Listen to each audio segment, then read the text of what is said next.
Now, it's not uncommon for 6 News to get phone calls about unsafe living conditions. Tonight, we set out to get some answers for one woman in Lansing who says the mold in her home is making her sick. When she brought it to the apartment's manager's attention, their solution was for her to move out. That is, until 6 News got involved. Kara Hay has been following this story and is here for you now to explain how the script has suddenly flipped. Dealdra Howard lives in River Shell Apartments, but she spends most of her time here, outside on her porch, because she says what's inside her home is making her sick. It's affecting me mentally and physically. In mid-July, Howard discovered water was coming out of her walls and getting her mattress wet, and there was what appeared to be mold, so she called the front office. She sent the maintenance guy out here to come and spray with water and bleach in a paper towel.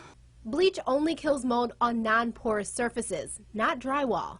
So Howard took things into her own hands and bought a mold kit and made some more calls. On August 2nd, River Shell's manager and maintenance, along with city code enforcement, visited her home.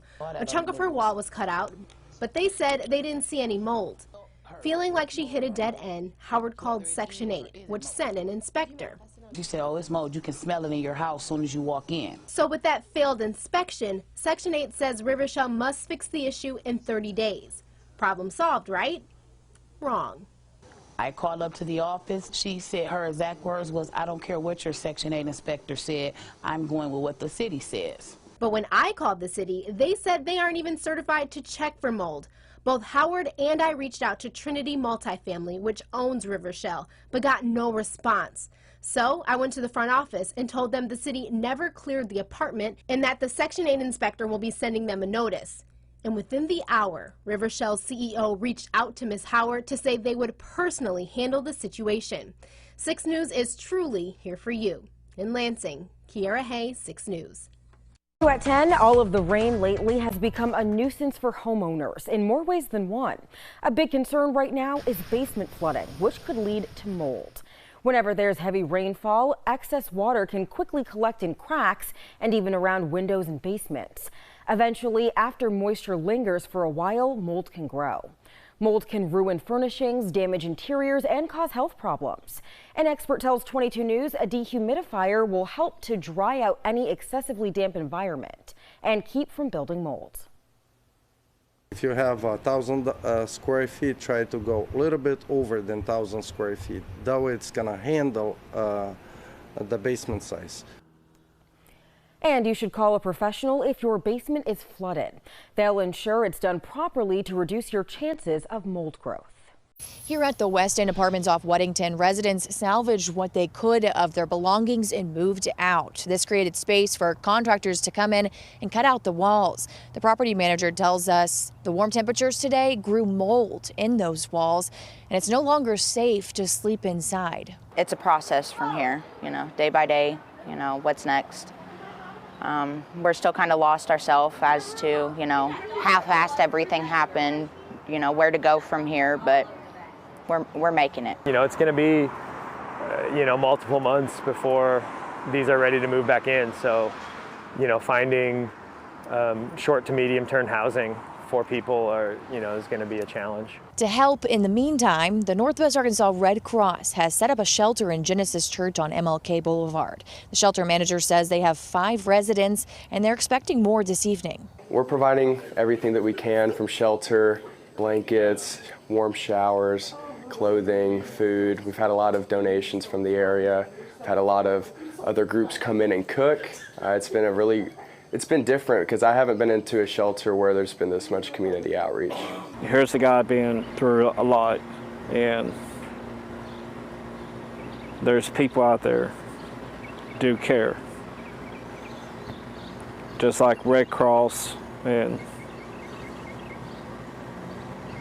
I might be going through a difficult time, but there's light underneath my tunnel right now. The Red Cross shelter will stay open at least through this weekend. Back here at West End, the property manager says they're hoping the insurance adjuster can make it out by Monday or Tuesday. In the meantime, they'll continue to help residents move out and try to remediate the mold until they can begin the rebuilding process. Reporting in Fayetteville, I'm Lydia Fielder, 4029 News. You know, it was just a few days ago that we reported on the mold discovered inside an Alamance Burlington Elementary School, and of course we followed up on that progress of the cleanup today.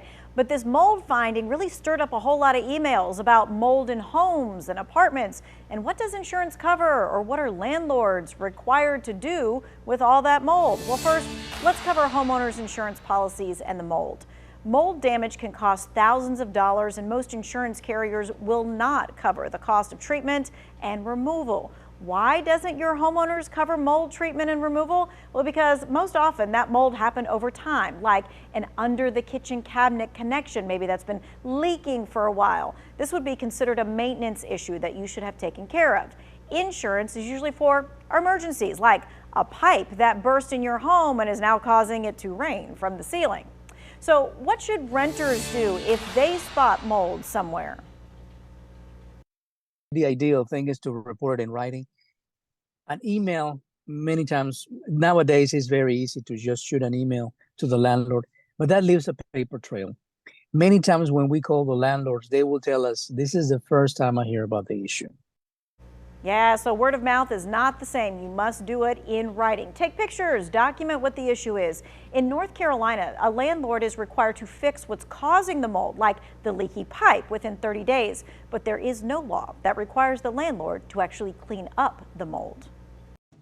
Brought to you by GTA, your island, your network. Bree and Jace, moldy walls posing health risk, have officials on high alert at the port. As you mentioned, those employees, 6 of them we've confirmed, were rushed to GMH, and efforts are underway to clean up the mold. What should have been a typical workday at the Port Authority of Guam turned into a visit to the hospital for some. Management at the Port Authority confirming there's mold spotted in at least one office at their facility. Coincidentally, it's the office where the staff's daily duties are to oversee safety at the port. Now 6 port employees from the safety office are being tested after mold was found on the walls. John B. Santos, the acting general manager, says the 6 were checked Wednesday as a, quote, precautionary measure, though none have yet to report any signs of imminent health problems. According to Santos, it's been quite some time since the first signs of mold, and it apparently just grew. He's confirmed the mold is between the walls and could have potentially spread to air conditioning vents. According to U.S. EPA, mold has the potential to cause health problems and could produce allergens and irritants. Health experts say inhaling or touching mold or mold spores may cause allergic reactions in sensitive individuals. In addition, environmental officials say mold exposure can irritate the eyes, skin, nose, throat, and lungs of both mold allergic and non-allergic people.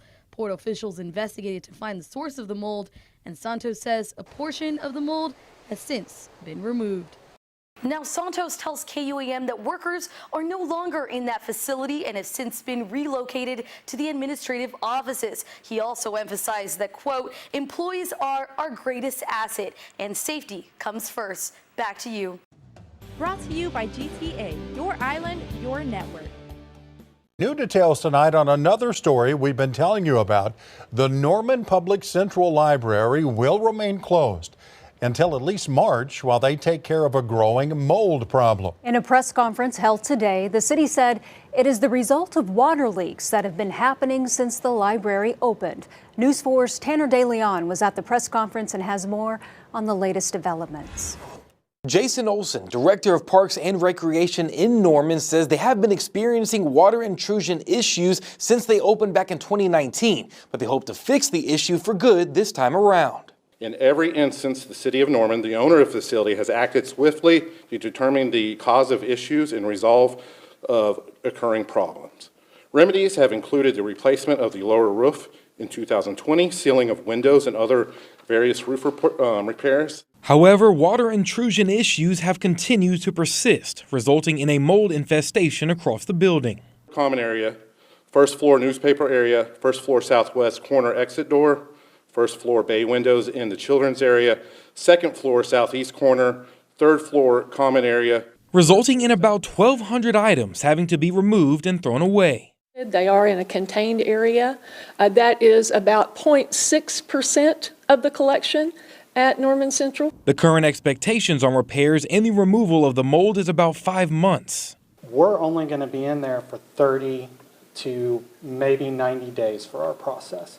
The rest of the time is going to be the other contractors, the envelope consultants looking into what's going on, making the outside repairs, making sure everything's watertight, and do all that. The Norman Public Central Library currently has 64 employees, all of which will work at other libraries in Norman during the repairs. The city says it's also considering a temporary location.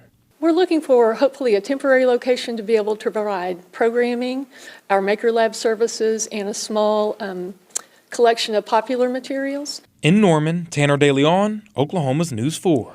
The library cost nearly $39 million to build, but the city did not say how much it's going to cost to fix the issue and clear out the mold. Hopefully we'll find that out after the job is finished. They hope to open back up, as we said, in March of next year.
For more news, content, and exclusive interviews, make sure to hit the sub, like, and bell button down below and visit usmagazine.com.